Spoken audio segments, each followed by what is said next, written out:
Jadi karena ini berbicara hujan dan berbicara revival of primitive godliness ini,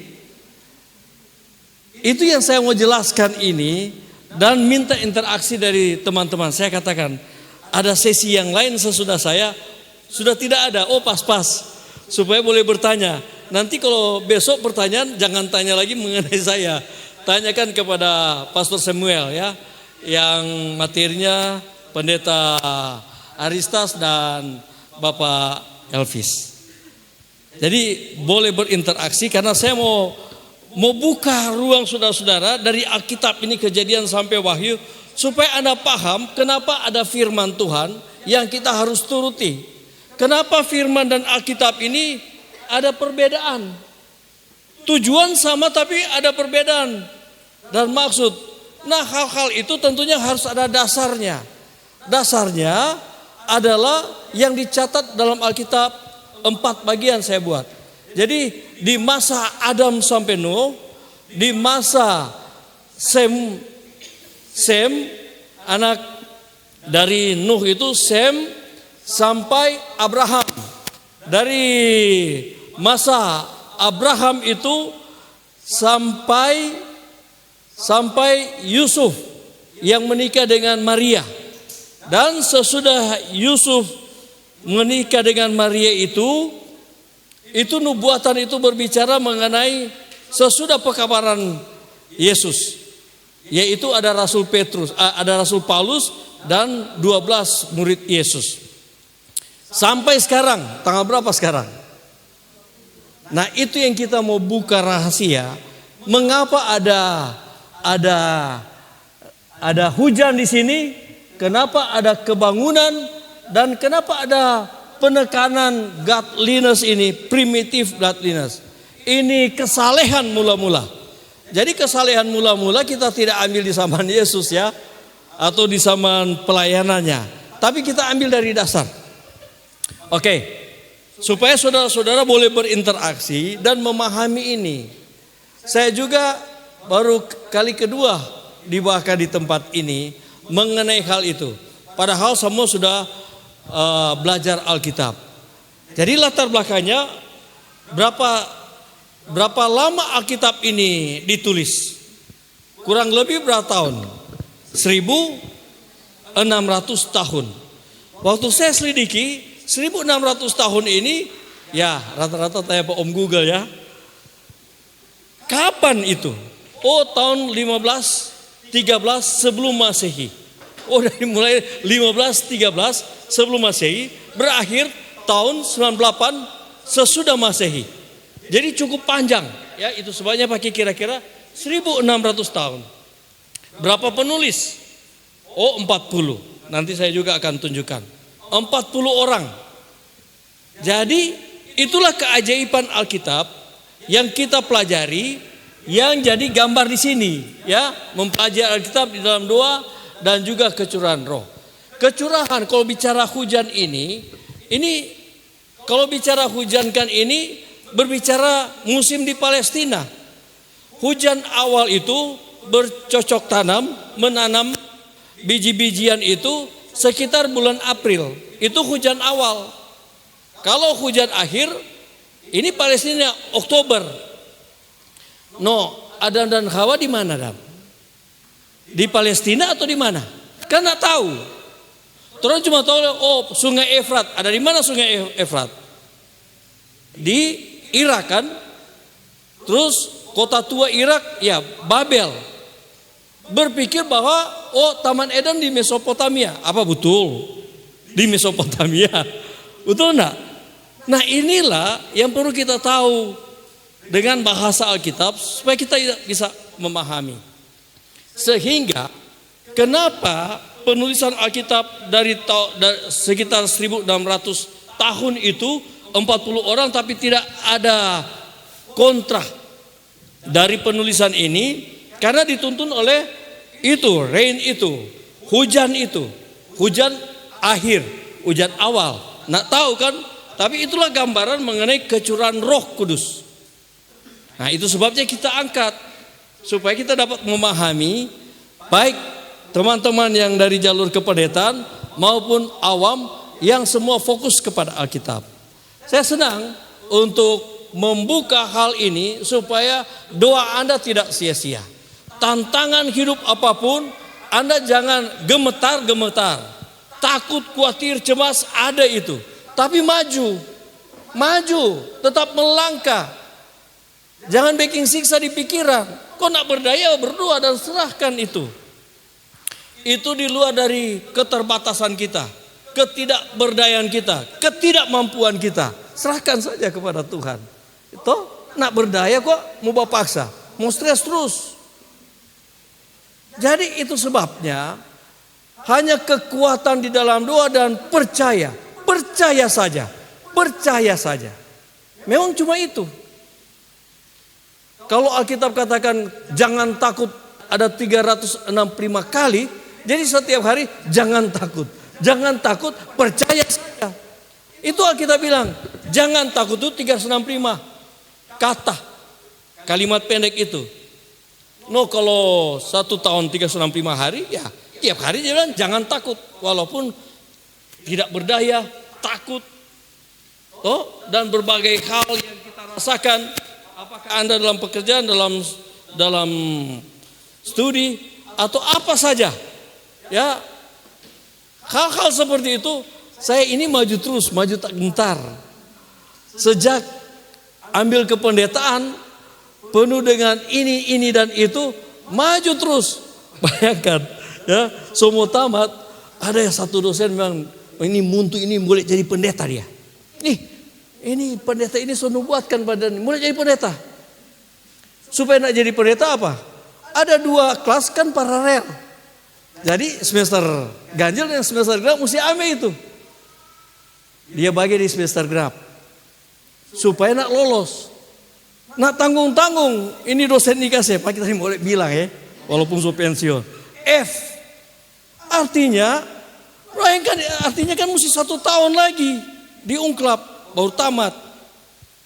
Padahal saya sudah ambil kelas ekonomi ya sampai semester 6 tingkat 3 waktu itu. Jadi sudah dapat kerja di Balikpapan karena orang kok cuma butuh yang penting ambil akuntansi 1, akuntansi 2. Datang Jo karena Om boleh kasih kata BLC. Jadi kerja di Union Oil Company. Jadi Unocal. Waktu saya masuk ke sana itu dari Union Oil 76 ke Unocal. Langsung dikontrak oleh perusahaan itu yang pemilik perusahaan itu. Jadi nak pakai subkontraktor. Jadi gaji dolar. Tahun 89 sampai 91. Tiba-tiba cuma datang lihat taman-taman tapi angkatan yang 87 masuk, tamat 91, so tergerak mau kuliah ulang. Jadi meninggalkan itu pekerjaan yang besar itu, kenapa saya katakan besar? Saya kerja 2 bulan, off 1 bulan. Off 1 bulan, langsung di cash, Jimny kotak. Artinya kan gaji besar sekali itu. Kalau tahun 89 beli Jimny kotak, cari tahu Jo, tahun 89 itu cash Jimny kotak itu berapa? DP rupiah. Kalau sekarang Gensi bilang 2 digit. Di tahun-tahun itu krisis lagi moneter. Tapi masuk pendeta tahun 91. Tantangan tapi maju. Saudari kuliah saja sudah dapat tantangan, apalagi di pekerjaan pendeta banyak tantangan, tapi maju saja. Karena jangan takut, percaya saja. Itu intinya dari firman Tuhan. Dan itu digambarkan oleh firman Tuhan. Pertama, Adam. Mengapa Adam itu mulai? Karena revivalnya dari Adam. Dari kesetiaan mereka. Dan kita tahu, tidak perlu diceritakan. Tapi Adam itu dicatat di dalam Kejadian pasal 5. Mengenai Adam dan keturunannya. Kenapa ada itu 4 tahap ini? Karena kita harus tahu bagaimana iman dari Adam. Dan istrinya Hawa. Walaupun masalah besar terjadi, jangan pikir umat Tuhan dengan Adam saja. Lihat, Jadi pembunuh dia punya anak. Betul tidak? Tapi apakah harus menyerah? Seakan-akan secara manusia dia menyerah. Tapi dia tahu kan dia ini adalah asis Allah. Dia ini messenger, utusan Allah. Keberadaan di dunia ini bukan hanya masalah dosa, tapi bagaimana menang dari dosa. Walaupun dunia ini dikukung oleh dosa. Adam, dia jadi misionari. Sampai usianya berapa? 930 tahun. Lalu dia mati. Alkitab tulis itu. Karena dia membawakan pekabaran kepada keturunannya. Bayangkan keturunannya itu, Adam itu masih hidup sampai keturunan ke-7. Kan kitab Yehuda atau Yudas kan katakan itu. Sampai keturunan ke-7, artinya sampai kepada Henok. Itu sebabnya Alkitab tulis usia. Supaya kita tahu bahwa pergumulan umat-umat Tuhan pada waktu itu. Tapi siapa keturunan siapa dari baik anak laki-laki dan anak perempuan dari Adam? Datang kepada siapa? Siapa? Set. Karena kita tahu, Kain sudah murtad, sudah meninggalkan rumah. Habel sudah mati. Tuhan memberikan berkat kepadanya seorang anak laki-laki, dan Set juga itu ada anak laki-laki, ada anak perempuan. Dia juga harus membawakan pekabaran kepada keturunannya. Kan Alkitab tulis begitu, bukan cuma Set itu anak kan? Tapi ada anak laki-laki, ada anak perempuan. Tapi ini misi Tuhan. Misi Tuhan sama dengan kita dilahirkan tapi dibaptis. Nah, dibaptis itu adalah keselamatan pribadi. Jadi Set yang diambil karena dia jadi utusan Allah. Set usia berapa? 912 tahun. Lalu dia mati. Ada anak laki-laki, ada anak perempuan. Tapi keturunan Set datang kepada Enos. Jadi kalau kalian datang menerima Yesus di zaman ini, tidak lihat lagi laki-laki atau perempuan. Yang Tuhan lihat kesetiaan, baik laki-laki maupun perempuan. Tapi kalau di zaman-zaman itu yang ditonjolkan memang laki-laki.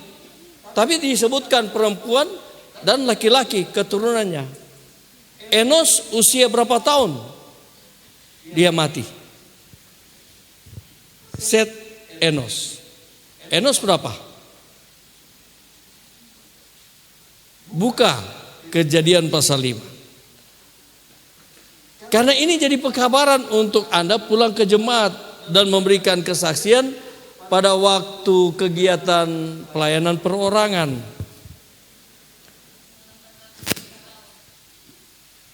Dia 900 berapa? 905 tahun.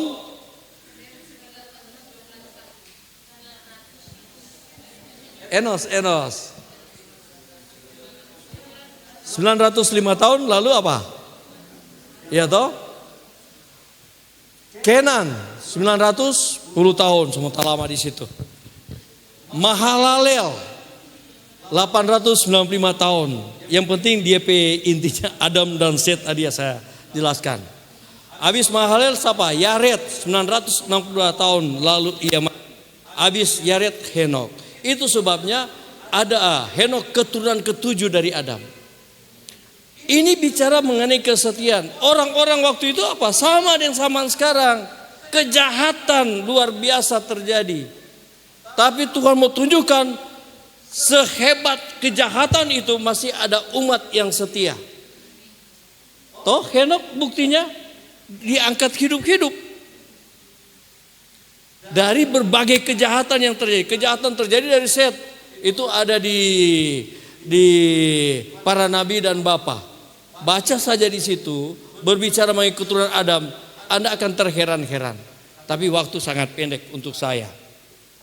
Sesudah itu datang kepada Metusala 969. Dari Metusala datang kepada Lamekh 777. Lamekh datang kepada Nuh 950 tahun. Lihat cara Tuhan bersaksi.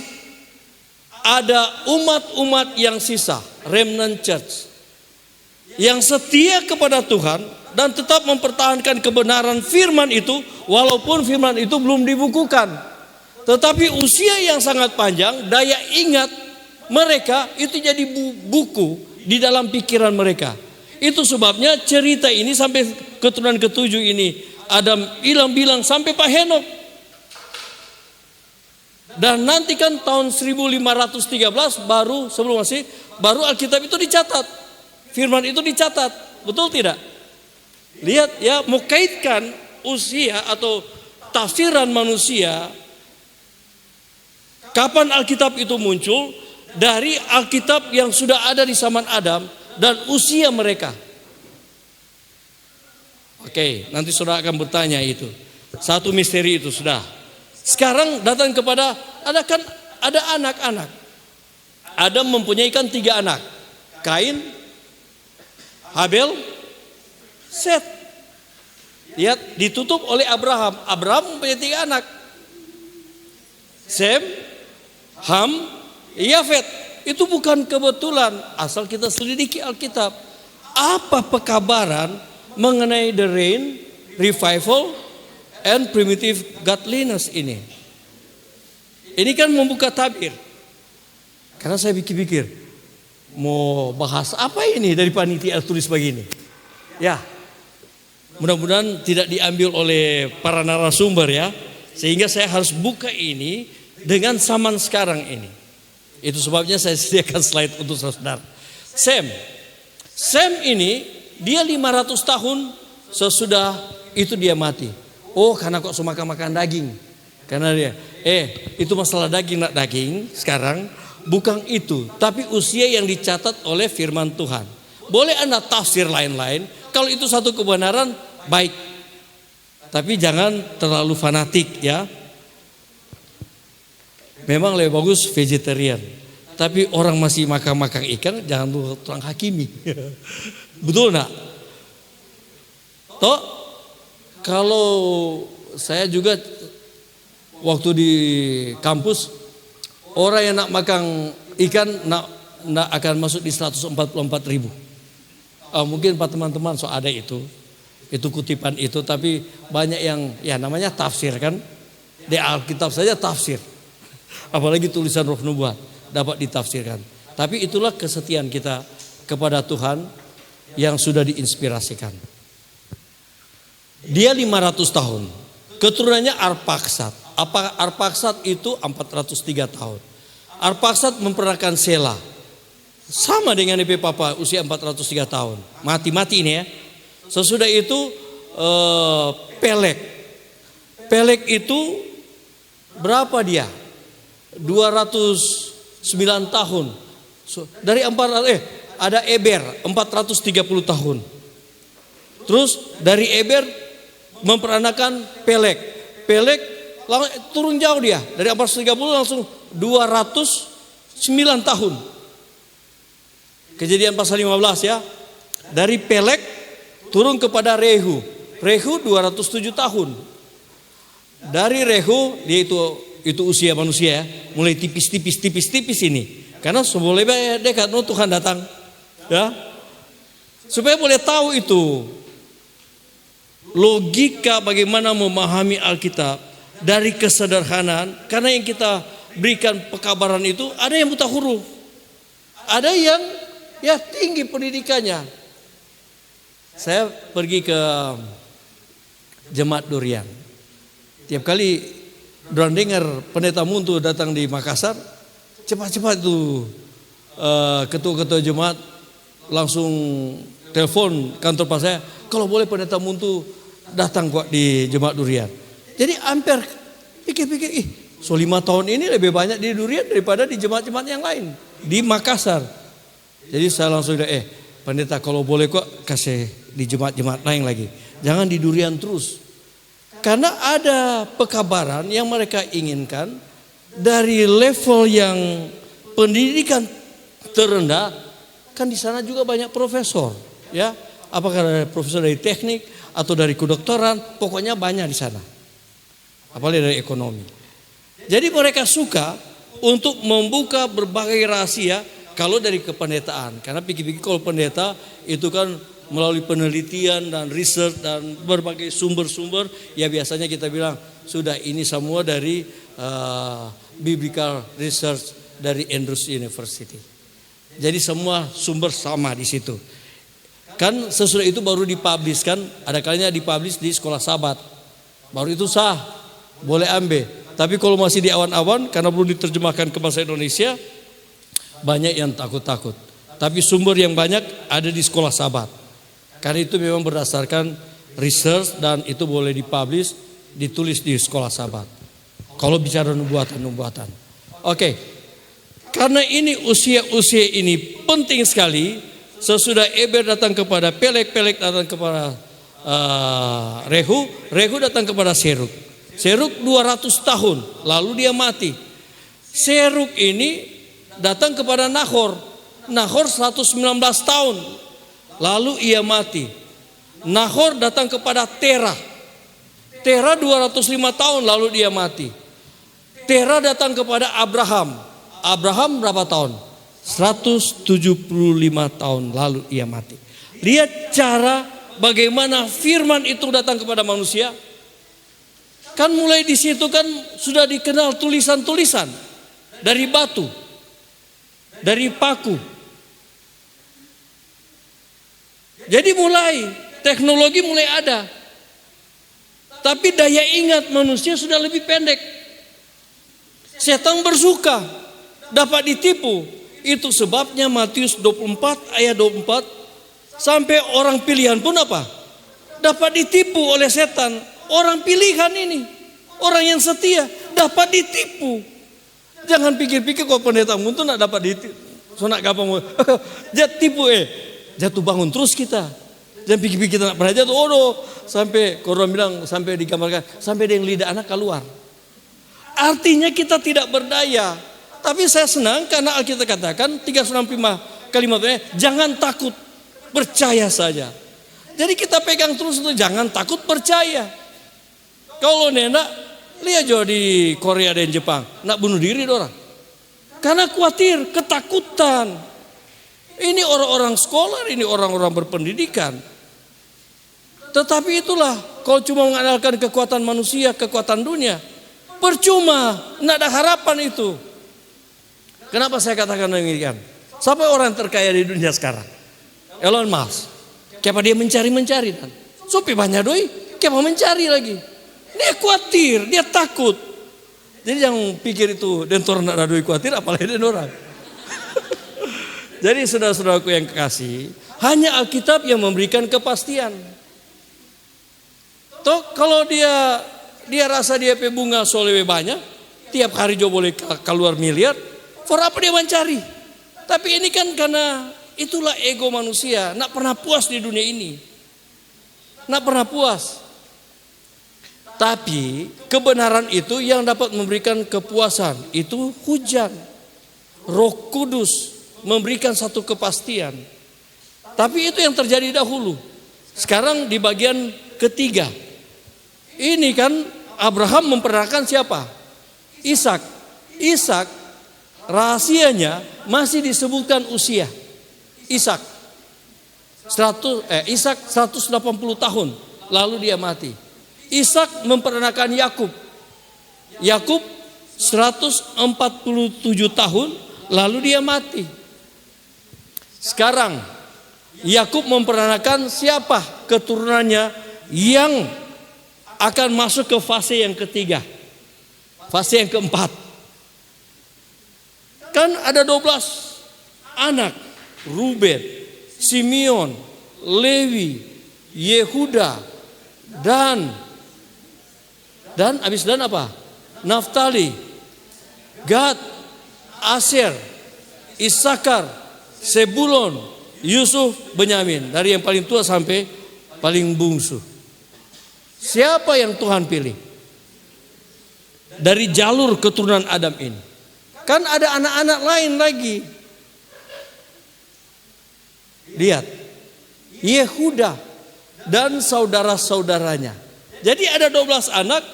Ini rencana Tuhan untuk membawakan pekabaran keselamatan. Pekabaran keselamatan adalah yang terjadi di dalam Kejadian 3 ayat 15. Aku akan mengadakan permusuhan antara engkau dan keturunannya. Keturunannya akan meremukkan kepalamu dan engkau si ular ini akan apa? Mematuk apa? Tumitnya. Jadi itu nubuatan pertama itu sudah ada permusuhan itu. Nah, berapa tahun ular di dunia ini? Berapa usia bumi ini? Tolong bermain angka ini ya, supaya ini, karena memang begitu kau membuatkan seminar kepada Gen Z, milenial dan ini alfa ini kan termasuk generasi alfa ya, karena bilang dari bayi sampai apa ada ya, ini alfa dong gitu ya, perlu memahami pekabaran ini. Oke, saudara-saudara, berapa usia dunia ini? Kurang lebih apa? 6.000 tahun. Mau lawan setang pe usia so tetek buyut begitu, kong mau tipu-tipu pada. Kau mau tipu-tipu pada dia. Dia lebih tua dari orang semua. Jadi dia tahu trope titik lemah. Nah, itu sebabnya pekabaran Tuhan ini, bayangkan dari zaman Adam dan Hawa setelah terusir dari Taman Eden sampai sekarang diulang-ulangi. Nak pandang bulu. Jangan pikir kalau pendeta so di level di GC, nak ada yang murtad. Banyak juga pendeta-pendeta yang pernah di divisi, murtad-murtad juga. Kalau nak hati-hati, apalagi di divisi, apalagi di uni, apalagi di daerah, sami mawon. Toh? Nah, itu sebabnya kita hanya datang kepada Sang Juru Selamat, Tuhan sebagai Yesus Kristus adalah Tuhan dan Juru Selamat pribadi. Cuma dia trompet Bapa. Tapi keturunan berdoa Bapa kami di sorga, kan begitu. Tapi papa, tapi mama, tapi tete, tapi nenek berdoa Bapa kami yang di sorga. Karena supaya membuka hati karena keselamatan pribadi. Nah, itu sebabnya pekabaran ini dibawa pelan-pelan dari generasi ke generasi, sekarang sampai kepada Yehuda.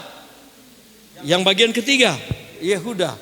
Yehuda kawin dengan anak mantunya Tamar, melahirkan kembar Peres dan siapa? Pokoknya Peres dan siapa dia? Serah. Peres dan Serah. Peres memperanakan Hesron. Lihat ya jalur ini. Hesron memperanakan Ram, tapi DP umur sudah dia bilang. Karena so ada tercatat ini. Artinya tidak seperti di usia masih 900, datang di 500, 400, kon turun-turun di 209, 207, 200, datang 119. Ini permainan-permainan yang perlu dianalisa sebagai kami sebagai kependetaan, itu namanya mesti dieksersis. Mesti diikat, apa maksud ini? Kenapa begini? Bagaimana? Di mana? Kapan? Pokoknya itu yang ditanya semua. Tapi ini sudah tidak lagi berbicara usia. Cuma sampai di Yakub. Yehuda berapa tahun? Cek saja di Google kok dapat DP umur. Nggak ada. Ya, itu sebabnya Yehuda datang kepada Hesron. Hesron kepada Ram, Ram kepada Aminadab. Aminadab kepada Nahason. Nahason kepada Salmon. Nah, Salmon ini kawin dengan Rahab. Kelas kakap lagi dia, beda tipis dengan Tamar. Ini Rahab ini. Tapi Rahab ini mantap. Sebelum ini tembok tembok Jericho ini hancur, dia sembunyikan dua mata-mata ini. Kau dia bilang, kalau torampe kota tua ini hancur, ingatkan pak kita. Kong ingatkan tapi mama dan papa. Terus ingatkan tapi saudara-saudara. Lihat dia, nak cinta diri. Toh, padahal orang berdosa. Tapi dia kasih ingat dia keluarga lain. Jadi kalau kita bersaksi, jangan anggap kalau kita di kota Manado, masih ada rahab modern juga yang mencari Tuhan, Tuhan tidak pernah pergi. Bagaimana mereka dapat? Jadi yang kita bawa apa? Firman Tuhan. Firman Tuhan yang ada di sini. Jangan cuma kekuatan baca dan slide. Habis slide mati lampu, nentok mau kasih pekabaran apa? Betul enggak? Nah, itu sebabnya kita harus memahami di generasi milenial dan Gen Z ini dan Alpha sekarang. Karena saya juga melatih anak-anak usia 4 tahun ya, Adventure Club, Little Lamb itu. Sekarang datang kepada Rahab ini Salmon ini kan kawin dengan Rahab. Salmon peranakan Boas. Boas kawin dengan siapa? Naatven, Ruth. Ruth ya. Naatven dia. Ruth. Ini Boas dan Ruth dapat anak siapa? Obed. Betul tidak? Obed memperanakan Isai. Isai memperanakan siapa? Cuma dia itu ditulis Alkitab Raja Daud. Padahal ada Raja Salomo tuh, tapi cuma Raja Daud. Raja Daud. Lihat itu bahasa Alkitab. Itu ada evangelisasi di situ, ada pekabaran. Bah ini raja. Padahal Daud ganti Salomo. Daud menggantikan Saul. Tapi cuma ini Daud ini disebut raja di dalam Alkitab. Raja Daud. Daud memperanakan Salomo dari siapa? Ini lekwa gatal memang gatotel gue ini Daud ini. Mata keranjang. Laki-laki enteru dia. Sampai Alkitab nak tulis nama Betseba. Karena dia kurang ekor itu. Buaya itu sampai Alkitab tulis dia apa? Istri Uriah. Salomo, dia memperanakan Salomo dari istri Uriah supaya dia tahu diri lagi, supaya semua pembaca Alkitab sampai sekarang tahu memang gak total betul ini Daud. Tapi itu bahasa yang keluar. Tapi ada pekabaran. Sehebat dosa yang dia buat, tapi kan dia bertobat. Sampai detik ini belum ada yang menghujat Roh Kudus. Jadi bertobat setiap saat masih ada kesempatan untuk jadi pewaris kerajaan sorga. Itu sebabnya pekabaran yang sederhana tapi sangat dalam. Itu sebabnya disebutkan di sini dari kami jurusan teologi itu mesti dieksegese atau dieksegesis atau mesti digali kembali apa pekabaran itu sehingga muncul khotbah tekstual. Kan biasa kita hanya dengarkan khotbah topikal. Wah, senyum-senyum, tatawa-tatawa, nena putar otak. Nah, kalau khotbah tekstual kan putar otak. Dari narasumber ini apakah pendeta Aristas yang membawakan itu? Ataukah Sir Elvis yang banyak menyelidiki dan menginterpretasi dan memberikan perandingan? Kan muncul dari situ semua.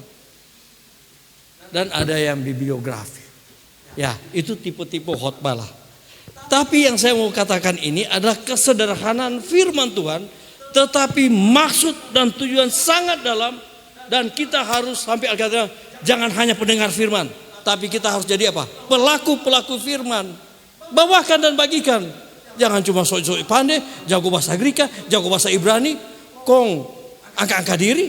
Habis itu apa itu pekabaran dan betul enggak? Karena background pendidikan. Tapi lihat juga model Yesus. Memangnya Yesus enggak sarjana, lebih dari sarjana. Tapi kan dia bukan merendahkan diri, nanti saya tunjukkan ini. Tapi dia merendahkan hati.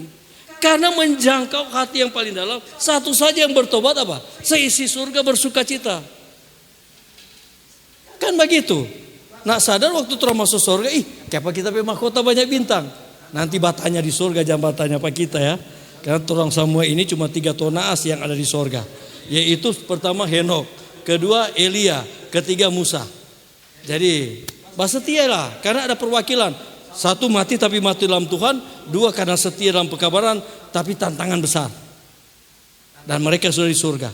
Itu wakil manusia di dunia. Emangnya di dunia ini cuma dunia ini yang ada manusia, yang ada makhluk hidup.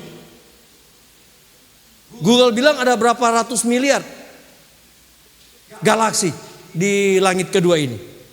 Kan ada 500 miliar. No kali akang jo. 500 miliar kalau ampa miliar bintang kali 500. Nah, kita hitung. Jangan pikir-pikir kecil itu di K2 ini. Lebar sekali.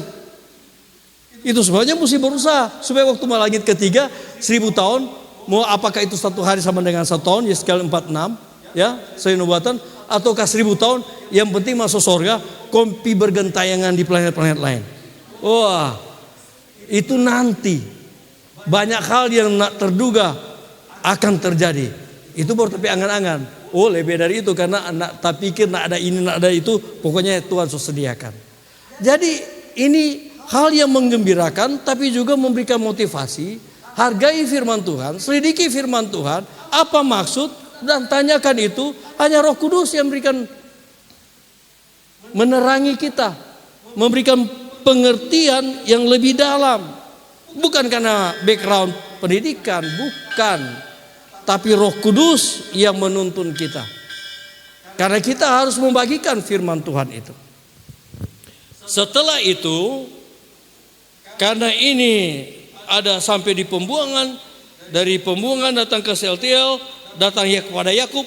Yakub memperanakan Yusuf, dan Yusuflah yang kawin dengan Maria, dan lahirlah Yesus. Itu tahap keberapa? Ketiga, betul tidak? Karena waktu Yesus lahir, berapa lama dia di dunia ini? Yesus kira-kira 30 tahun. Itu Alkitab bilang. Betul enggak? Tapi kan dia berkarya itu cuma 3 tahun. Jadi begini, sampai Alkitab terangkan ini. Yesus dibaptis tahun berapa? 27. Yesus salib kira-kira tahun 31. Stefanus dilontar dengan batu tahun 34. Jadi bangsa pilihan waktu itu Israel, keturunan Yehuda, berakhir waktu Stefanus dilontar dengan batu.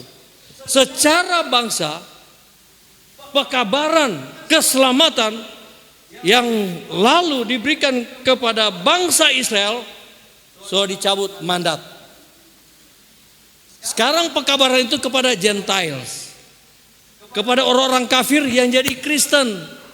Itu sebabnya perjalanan Rasul Paulus pertama itu, dia dengan Barnabas pergi ke Antioquia, dan dari Antioquia lah pengikut Kristus disebut apa?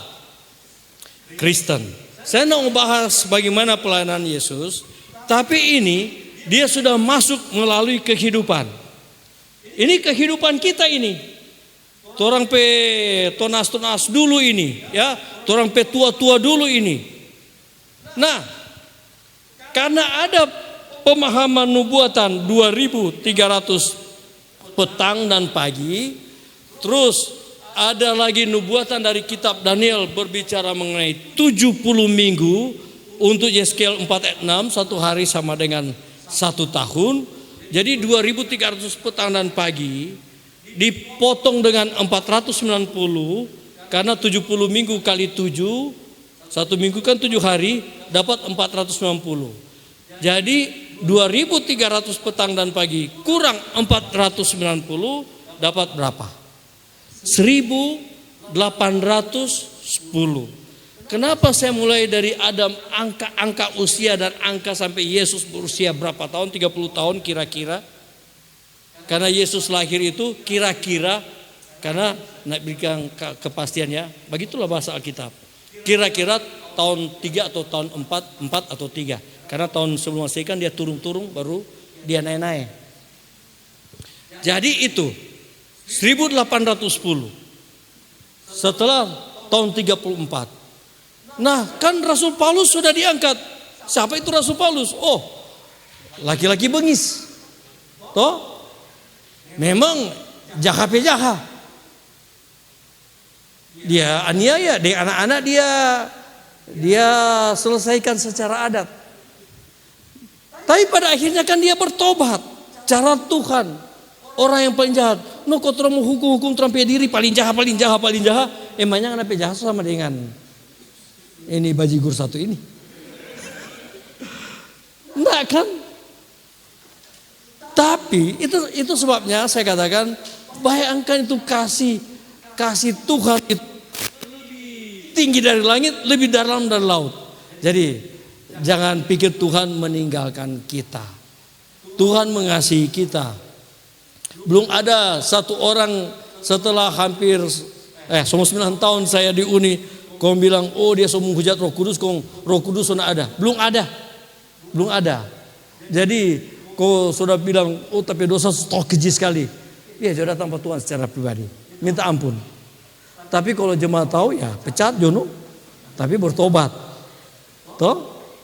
Karena itu di jemaat. Tapi kan keselamatan pribadi. Aturan aturan, terus mesti hormat itu aturan. Ada aturan mau hancur sampai dunia ini. Bukan bilang di Indonesia, mau hancur sampai dunia ini. Semua ku tabrak ini 500 miliar bintang dan segala macam ini, galaksi yang ada di antariksa ini. Oke, karena begitu hebat kasih dan kuasa Tuhan ini, sehingga dia tunjukkan hal ini supaya kita mengerti. Kita datang di angka 1810. Nah, bagaimana dia berakhir di tahun 1844? Jadi sederhana. Kan 2300 petanan pagi dikurangi 490 tahun. 490 tahun itu adalah nubuatan Yesus di kitab Daniel. Jadi bayangkan saja masih ada ratusan tahun Yesus lahir sudah dinubuatkan. 7 kali 7, 62 kali 7, 1 kali 7. 1 kali 7 lagi bagi 2 lagi. Toh 70 kan itu. Supaya orang Israel secara bangsa diberkati. Tapi memang karena keras tengkuk habis kamu. Tapi secara pribadi memangnya roh habis. Lihat, afkir terus sedang di Timur Tengah. Toh? Karena diberikan ilmu pengetahuan. Biar ada minyak, baru masih lebih kuat. Dari Arab Saudi yang kaya pun Uni Emirat tetap mesti bersahabat dengan mereka. Artinya ini secara individu. Keselamatan saya katakan tadi pribadi. Jangan menghakimi secara bangsa. Oke. Saya dari Yordania kan dua kali pergi ke Israel. Masuk dari Yordania, keluar dari Mesir. Masuk dari Mesir, keluar dari Yordania. Jadi kita paham betul. Kok tanya-tanya lagi. Kan kita tukang tanya sekali. Tanya bagaimana dapat ilmu pengetahuan kan? Tanya pada orang. Sambil orang bilang ini. Kenapa Tuhan nak bisa masuk ke Israel? Sudah jam 5 ini. Hari Sabat. Pendeta-pendeta yang dari gereja-gereja besar di Sulut ini nak bisa jawab. Masa kamu buka-buka Alkitab nak tahu? Saya dengan pendeta Senewi waktu itu ketua conference di 2011 itu ya. Cuma tertawa-tertawa. Karena Tuhan cuma 2 orang. 2 orang banyak, 45 orang. Habis tuh orang. Jadi setelah ini dia tanya terus nak bisa jawab. Karena di Israel lagi Sabat. Tinggal 1 jam kira-kira masuk matahari baru telah masuk. Artinya di Israel mau dia Islam, mau dia Kristen dari mana itu. Terus Katolik, terus agama-agama lain yang ada di Israel semua berhenti, bukan berbakti ya, semua berhenti pada hari Sabat. Jadi tidak ada satu setan pun yang boleh masuk. Terondak setan. Jadi tidak ada seorang pun yang boleh masuk karena ya itu perbatasan ditutup. Jadi itu kalau hari Sabat mau masuk Israel menutup pintu. Lihat ya, secara bangsa ini kuat tapi Tuhan lagi nak lihat secara bangsa perorangan. Itu sebabnya ada Rasul Paulus. Dari 1810 ini, siapa dapat ini William Miller ini dapat tahun 1844 karena Stefanus dilontar dengan batu tahun berapa? 34. No 1810 tambah 34 dapat berapa? Supaya lala leba pikir. Dapat berapa? 1844. Itu dia kunci. Daripada pendeta mau terangkan ini bingung kamu. DP cara itu tadi 2300 kurang 490 dapat 1810. Kong Stefanus dilontar dengan batu tahun 34. Supaya dapat DP 1844. Betul enggak? DP ada Bauni itu lagi film itu William Miller itu 1 jam kong baru dapat DP lalah. Begitu juga itu Alkitab ada bilang, ya. Karena kita mau menginjil, memberikan kepastian nubuatan yang ada di dalam firman Tuhan. Dan ini sudah terjadi dari zaman Adam. Itu yang diajarkan terus. Diajarkan terus. Bayangkan dari zaman Adam dia datang kepada Henok. Apa yang dibahas di zaman Henok? Henok naik surga. berbicara mengenai kedatangan Tuhan. Air bah itu Metusala, berbicara air besar, bahwa bumi ini akan ditenggelamkan dengan air. Itu sudah dibicarakan. Buka para nabi dan bapa yang berbicara mengenai Henok, Anda akan pelajari dan didapat di situ bahwa mereka berbicara masa depan. Bayangkan, berbicara mengenai kedatangan Tuhan, berbicara mengenai kesudahan zaman di Henok itu. Lihat ya, ini kita baru buka-buka ruang daripada tak hede-hede kong saudara nak berpikir lebih tak bilang itu satu itu. Ya, daripada ada Alfa dan Omega, jilid 1 sampai jilid 8 terpampang. Kau nak buka-buka. Buka Henok, kau baca baik-baik itu. Bagaimana cara Tuhan berbicara mengenai zaman itu, tapi berbicara mengenai akhir zaman sekarang ini. Nah, hebat itu teknologi itu. Belum ada buku, tapi ini. Itu sebabnya usia umur disampaikan. Mau lebih panjang itu. Sekarang 1844 ini itu orang-orang jahat di zaman Adam dan Hawa, orang-orang benar di zaman Adam dan Hawa sudah dimeteraikan 1844. Jadi mereka sudah dimeteraikan. Wah, jadi waktu pekabaran 3 malaikat datang, takutlah akan Allah dan sembahlah Dia. Keluar dari Babel. Jangan terima tanda binatang. Kan itu 1844. Tapi sebelum pekabaran itu semua sudah dimeteraikan. Mana mau masuk surga, mana masuk neraka. Nanti bakuliah nanti. Ya. Jadi tidak usah pikir-pikir sampai dosa. Pikir jauh sampai dosa. Dari 1844 trompet tetek nenek moyang ini sampai sekarang 2024 diungkap ini. Sementara dimeteraikan. Toh? Kan ada Efesus, Smyrna, Pergamus. Itu daerah DP tahun-tahun kok. Ini unik ini Alkitab ini. Efesus. Kan itu sejak Yesus naik ke surga sampai Rasul terakhir mati kan Yohanes. Ya, ini kira-kira 31 sampai 100. Jemaat Efesus. Pergamus dari tahun 100 sampai 323. Ada bilang 313. Nggak usah aku marah di situ. Ya. Tafsiran 313 oke. Tafsiran 323 oke. Karena ini kan berkelanjutan. Smyrna 323, kita ambil 323 kenapa? Karena tanggal 7 Maret tahun 321 itu Konstantinus itu, Kaisar Konstantinus besar itu jadi Kristen. Ya, itu sebenarnya udah ambil di 323 kira-kira. Sampai 538. Tiatira 538 sampai 1517. Sardis 1517 sampai 1798. Philadelphia 1798 sampai 1844. Laodikia 1844 sampai Yesus datang. Jadi 1000 itu bilang tahun 31 waktu Yesus mati, tak masuk di 1810 itu. Kok nanti tambah 34 jadi 1844. Itu 7 jemaat. Supaya trompet otak berkembang, betul enggak? 7 jemaat, tapi 7 jemaat ini kan jemaat terakhir belum berakhir. Karena dia 1844 sampai kapan? No rasakan juga itu. Panjang itu. Toh 1844 lihat DP panjang lagi nih. Tiatira 538 sampai 1517 itu masa kegelapan. Karena dia akan berlanjut 1517 sampai 1798. Kan sampai 50 juta lebih orang Kristen mati dianiaya kan?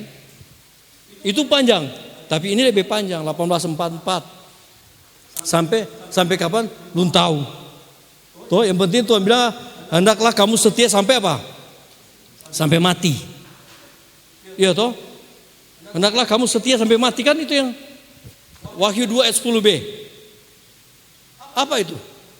Buka ulang supaya betul-betul kita tahu itu. Apa itu? Ini yang kita bilang tadi. Tapi mesti bilang dari ayat supaya terang bawa di jemaat lagi itu. Wahyu 2 ayat 10b apa?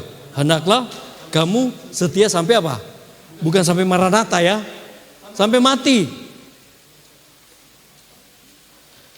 Betul enggak? Karena di Wahyu 16 ini kita kira-kira Wahyu 16 ayat 17 atau 17 ayat 16. Mereka yang apa? terpanggil, mereka yang apa? Terpilih, dipanggil, bagi berapa itu? 17 ayat 16 atau 16 ayat 17? Buka itu. Ini penting karena ada hubungan dengan Wahyu 2 ayat 10b ini. Begitulah kau baca Alkitab, ya, atau di seni coba gitu. Betul itu nak? Yang mana yang betul? 17 ayat 16 atau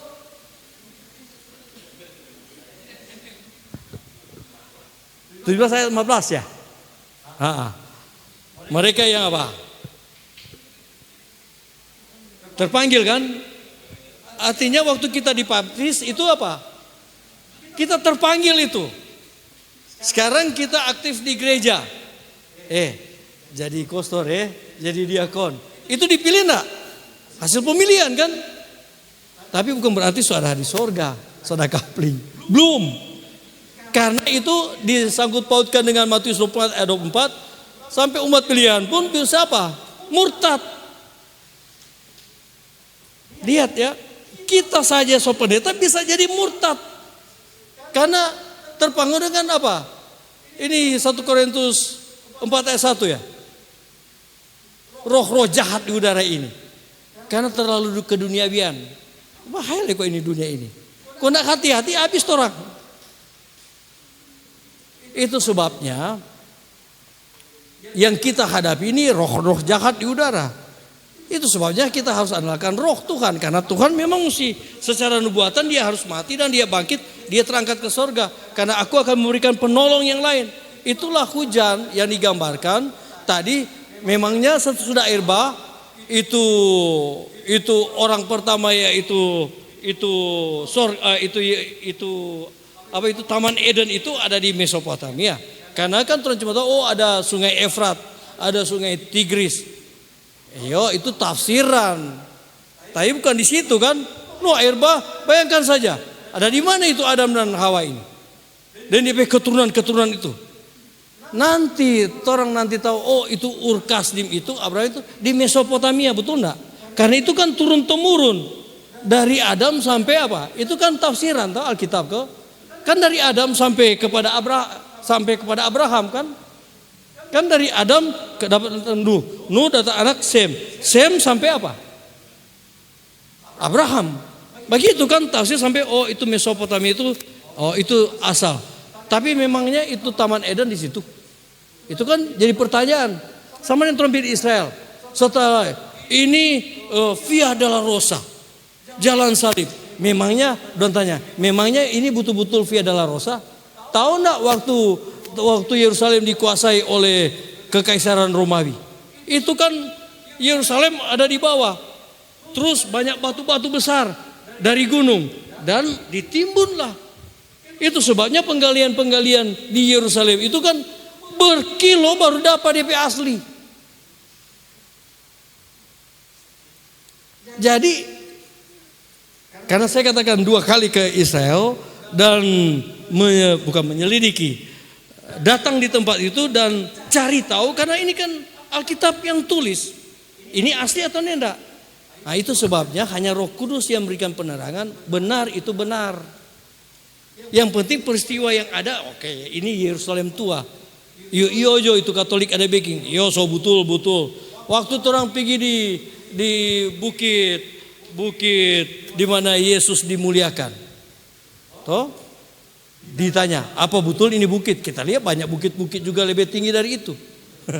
Jadi susah, tapi karena ini bisnis, tapi mesti pinter-pinter baca Alkitab supaya memahami dan dikuatkan. Walaupun peristiwa itu ada di Galilea. Begitu. Karena memang unik mempelajari Alkitab karena itu pekabaran untuk kita, untuk pribadi. Tapi keharusan kita ya bagikan kepada orang lain.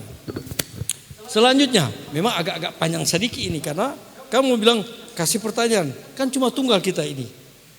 Terus mesti buku habis ini Alkitab ini karena baca, berdoa, bagaimana memahami. Mesti tahu itu. Supaya kita tahu bagaimana kesalehan mula-mula bukan lagi setelah Pentakosta, tapi bagaimana kesetiaan dari zaman Adam ini. Sekarang nubuatan Yesus. Kita sudah di 1844. peristiwa-peristiwa ini ada pekabaran asli, ada pekabaran palsu. 3 roh najis yang menyerupai katak. Dan pekabaran ini sementara mengikuti. Pekabaran pertama, takutlah akan Allah. Kedua, keluar dari Babel. Ketiga, sama-sama sekarang 3 malaikat. Jangan terima tanda binatang. Dan seruan nyaring itu sementara, dan dia akan berakhir. Yesus keluar dari bilik yang maha suci. Kan 1844 Yesus masuk ke bilik yang suci. Dari bilik yang suci ke maha suci. Sekarang Yesus keluar dari bilik yang maha suci. Berakhir 18 pekabaran 3 malaikat. Tapi pekabaran palsu ini baiko. 3 roh najis keluar. Itu 3 roh yang menyerupai katak. Pertama, Katolikisme. Dia Paul datang dengan apa? Innova Senix. Wah, padahal paling kaya di dunia dia. Tapi datangnya Innova. Aku ambil itu orang-orang politik di Indonesia. Sampai rabi-rabi mulu. Tapi orang Advent tahu pekabaran itu. Itu cuma menyelubungi saja. Toh? Di Amerika saja dapat lihat baik-baik. Tapi kan, aduh, DP bibir, DP mulu, baku cakuh. Toh? Nah, sekarang itu Protestan murtad. Yang ketiga apa? Spiritisme. No, spiritisme yang lebih jago Katolik dengan Protestan. Spiritisme ini adalah pekabaran langsung dari setan. Itu sebabnya mana yang masuk surga, masuk neraka baru dapat tahu di masa kesusahan awal, di masa kesusahan akhir. Kong mulai bergumul di masa kesusahan besar. Setelah Yesus keluar dari bilik yang maha suci. Itu masa kepicikan Yakub. Tuhan, masih ada dosa apa? Itu anak bergumul seperti Yakub bergumul di tepi sungai Yabok. So dapat ampun kita atau nenda? Sampai mereka bilang, so cukup je terang bakal yang Yakub. Lapas coba kita. Nenda. Asal jongana. Sebelum anak berkati bagi kita, tak mau lapas. Mesti berkati lu. No, siapa dari ngapena? Yakub. Oh, Yakub itu papancuri, perampok, penyamun. Bisa saja begitu kan? Tapi kamu lagi bukan Yakub. Tapi apa? Israel. Apa artinya Israel? Pemenang. Yesus orang mana? Yesus dari keturunan mana tadi?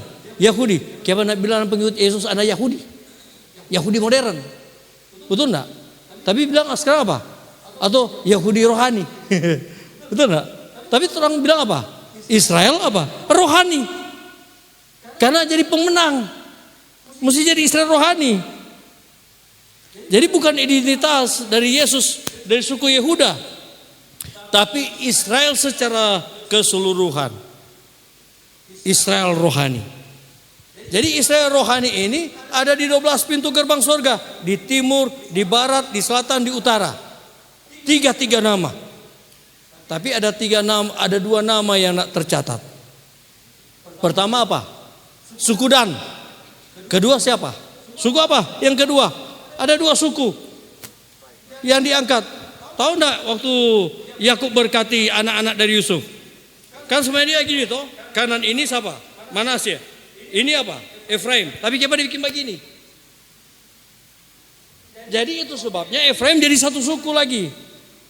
Yusuf nama hilang, 2 suku dari keturunannya Manasye dan Yusuf. Manasye dan Efraim.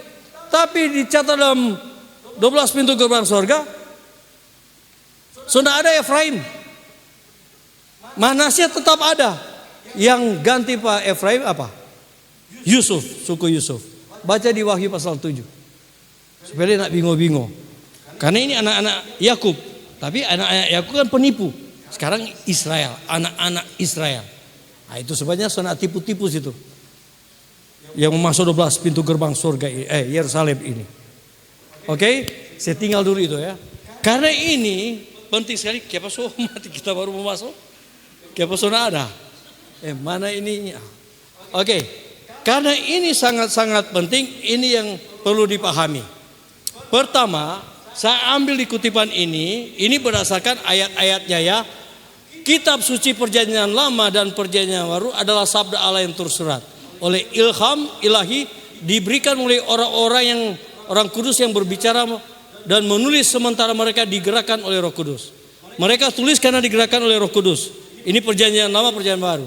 Dalam kitab ini Allah menyampaikan kepada manusia pengetahuan tentang keselamatan. Intinya di sini Semua ini keselamatan. Dari sejak Adam sampai Yesus berkarya, sampai Rasul Paulus dan 12 murid-murid Yesus, tinggal Yudas diganti oleh Matias. Itu pekabaran Injil tersebar ke seluruh dunia. Dan sekarang kita disebut Kristen ini, semua itu berbicara mengenai keselamatan. Kenapa saya tekankan pada akhirnya keselamatan itu pribadi? Karena itu inti mempelajari Alkitab, membagikan firman Tuhan, tapi kembali kepada pribadi, mesti selamat. Jangan orang lain yang selamat, Anda tidak. Itu yang dimaksudkan di sini. Karena kitab suci itu adalah penyataan kehendak Allah. Kitab suci merupakan standar tabiat, ujian pengalaman, pengungkap doktrin-doktrin yang berwenang, dan catatan yang dapat dipercaya akan perbuatan Allah dalam sejarah. Kedua, kita seharusnya tidak membiarkan argumen manusia manapun untuk menjauhkan kita dari penyelidikan kebenaran Alkitab. Pendapat dan kebiasaan manusia tidak boleh diterima sebagai otoritas ilahi. Allah telah menyatakan dalam firman-Nya apa yang menjadi kewajiban manusia, dan kita tidak boleh diombang-ambingkan dari standar kebenaran yang besar. Dia mengutus putranya yang tunggal untuk menjadi teladan kita dan meminta kita untuk mendengar dan mengikutinya. Jadi waktu kita jangan berdebat dengan firman Tuhan. Itu iblis bekerja itu. Dia terima, amin. Dia tidak terima, amin. Tetap bersahabat. Karena keselamatan pribadi. Mau percaya atau tidak, amin. Dan kita emosi. So naijin kita no. Naijin kita. Aduh, sampai itu jin itu. So setan lagi itu. Nggak perlu terpancing. Ya, amin saja. Ya nak terima bila apa? Kalau terjadi dalam keluarga kita, ya kita aminkan. Kalau tapi anak memang suka begitu, bila apa? Tapi cucu saudara itu, jangan kita arah. Kalau udah mati kita mati leh.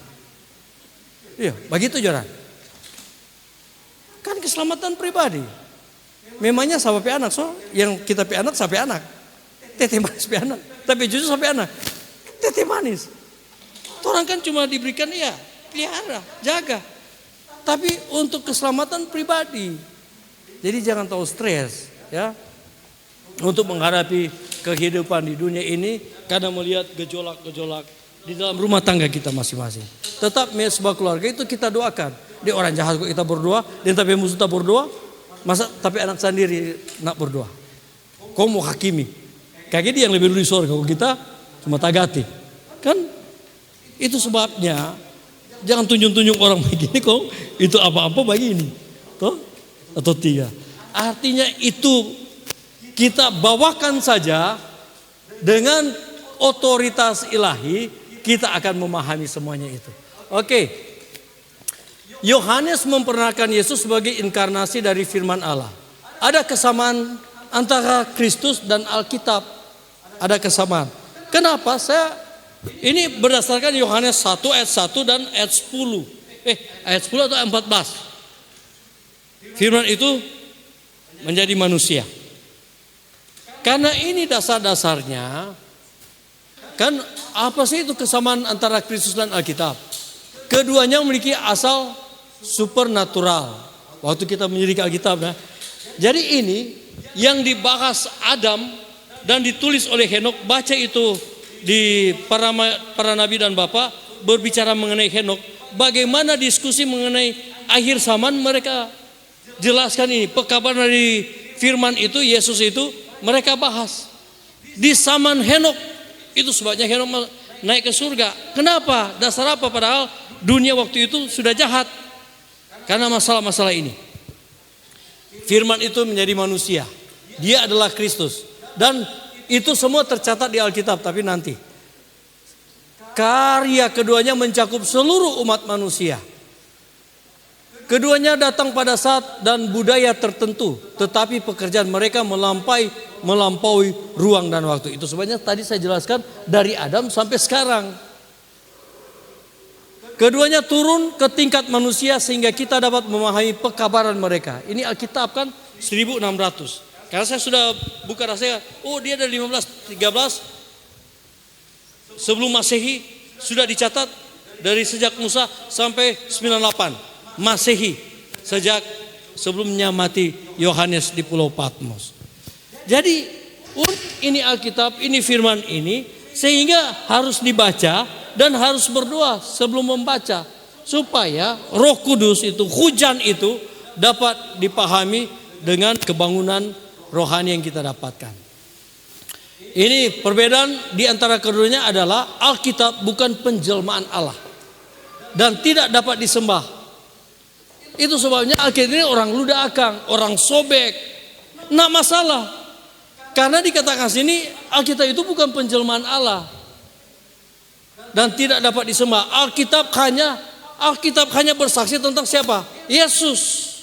Jadi Alkitab yang dibaca ini, yang didoakan ini, yang dapat hujan ini, itu bersaksi tentang Yesus. Lihat, supaya kita paham kan. Pertama kan Alkitab ini firman Allah ini so disakralkan. Orang-orang komunis rabe drum baking, jadi ya isap-isap. Karena halus kan tas bagus. Tapi kan ada yang rabe-rabe sampai di Kiat Matius dia tergerak kaum baptis. Apakah itu cerita benar? Kayaknya itu benar karena itu kesaksian. Ya. Yang penting kita memahami Alkitab bukan penjelmaan Allah dan tidak dapat disembah. Itu intinya. Karena orang lain, berapa penduduk bumi? 8 miliar lebih sekarang. Berapa Kristen? Kasih juga 4 miliar. No, sedikit 4 miliar kalau bukan Kristen. Buddha, Hindu, Konfusius, Shinto, Zoroaster, agama-agama tua lain, animisme, pokoknya segala macam. 4 miliar, sedikit itu manusia. Kalau orang hina itu Alkitab, itu sebabnya diberikan kepastian ini. Alkitab bukan penjelmaan Allah dan tidak dapat disembah. Alkitab hanya bersaksi tentang Yesus. Karena dia sang juru selamat, Tuhan dan juru selamat pribadi. Itu sebabnya kita dibaptis dalam nama Yesus. Itu yang dimaksudkan supaya kita diberikan pemahaman, memahami Alkitab dari keseluruhan yang ditulis selama 1600 tahun. Selanjutnya, tidak seharusnya Alkitab dipelajari atau ditafsirkan seperti buku lain. Anda menafsirkan buku lain, buku Shinto, buku Buddha, buku Hindu, atau Quran. Dia lain. Karena ada kuasa Roh Kudus. Di setiap firman itu dari Kejadian sampai Wahyu, Yesus ada. Jadi di mana teroboh kedapan yang Tuhan? Yesus Kristus. Ya di Alkitab, baca itu Alkitab. Mau 1 hari 1 pasal kah? Atau 1 hari 3 pasal? Atau 1 hari 10 pasal? Itu versi-versi kan. Yang penting baca itu Alkitab. Yang jadi kelemahan kita nak kasih tahu berapa persen orang Advent baca Alkitab. Pokoknya dan kita tanggang-ngangah. Rendah sekali, di bawah 50%. No, kok datang roh hujan akhir kau turun tak masuk semua. Rasakan itu. Jadi, betul ini kegiatan dibuat ini supaya kita lebih memahami konsentrasi apa yang disampaikan oleh narasumber. Dan kita, dikatakan kita tidak seharusnya Alkitab dipelajari atau ditafsirkan seperti buku lain. Waktu kita dengar amin itu berdoa dalam hati. Ada jamahan Roh Kudus di situ. Selanjutnya, Roh Kudus mengilhami para penulis Alkitab dan kita harus membiarkan dia juga mengilhami kita ketika kita membacanya. Kan begitu. Karena itu kita harus berdoa sebelum membaca Alkitab, meminta inspirasi dari Roh Kudus agar kita dapat memahaminya dengan benar. Dan pasal berapa? Pasal. Bagaimana dan ini supaya kita ini ada apa? Ada inspirasi dari Roh Kudus. Kita dapat paham. Jadi jangan seni cuma mau capai target 1 pasal, 2 pasal. Nak per pasal-pasal kok nak mengerti. Ya toh? Supaya dengan doa kita minta inspirasi dari Roh Kudus kita dapat memahaminya dengan benar. Selanjutnya, karena ini kan revival kan kebangunan. Itu pengalaman nanti saudara rasakan. Suatu pengetahuan dari kebenaran itu tidak bergantung begitu banyak atas kecakapan pikiran, kesederhanaan dari iman yang ikhlas dan takluk. Bagi mereka yang ada di dalam kerendahan hatinya mencari tuntunan ilahi, malaikat Allah datang dekat. Roh Kudus diberikan untuk membuka di hadapan mereka permata-permata kebenaran yang limpah. Jadi memang mesti serius membaca Alkitab supaya ada inspirasi, ada kuasa Roh Kudus. Biar cuma satu pasal, tapi kita mendapatkan kuasa itu. Karena itu kuasa dapat dirasakan pribadi, saudara rasakan sendiri. Saya juga sudah rasakan ya. Tapi karena bisa ceritakan, masing-masing kita kan datang. Selanjutnya, Roh Kudus adalah pribadi ketiga, karena ini kan bicara hujan kayak ini toh, dari Allah. Dia mempengaruhi pikiran berbagai orang sehingga mereka menulis pekabaran Allah dengan kata-kata mereka sendiri. Ini Roh Kudus ini. Apa persamaan yang dimiliki oleh orang-orang itu? Lihatnya ini orang ini, karena kan Alkitab secara keseluruhan dari Kejadian sampai Wahyu berbicara Yesus Kristus kan? Ini Musa, seorang pemimpin politik dan militer. Kan Pentatut, 5 buku Musa kan dia tulis. Amos, seorang peternak dan petani yang menulis Alkitab. Samuel dan Yeremia, orang muda dan mereka keturunan imam. Itu sebabnya orang dua ini keturunan imam. Daud dan Salomo, raja, penulis Alkitab. Yeskiel dan Daniel menulis di pembuangan. Matius, pemungut cukai, jadi murid Yesus. Dia tulis itu Alkitab. Paulus, Farisi dan pengelana tanpa lelah. Yohanes, seorang laki-laki tua di penjara di pulau, menulis Alkitab. Lukas, dokter, sejarawan dan penyembah berhala, bertobat, Tuhan pakai, penulis Alkitab. Kisah para Rasul kan. Petrus, nelayan, diberikan inspirasi. Profesi yang berbeda, usia yang berbeda, tingkat pendidikan yang berbeda, kebangsaan yang berbeda, keadaan yang berbeda, tetapi semuanya digunakan oleh Allah. Nah, kita kan kurang pembaca karena dapat inspirasi dan karena kita baca sama dengan orang-orang yang penulis Alkitab. Itu sebabnya kita bukan hanya pendengar, tapi harus menjadi pelaku firman. Allah menubuatkan apa yang terjadi. Nubuatan-nubuatan tentang kehidupan dan pelayanan Yesus yang sangat luar biasa. Kenapa saya katakan tadi dari Kejadian sampai Wahyu? Itu Kejadian 3 ayat 15 kan, aku akan mengadakan permusuhan, kan berbicara mengenai keturunanmu akan dan keturunan akan menemukan, engkau akan masuk ke meja. Memangnya ini bicara Yesus.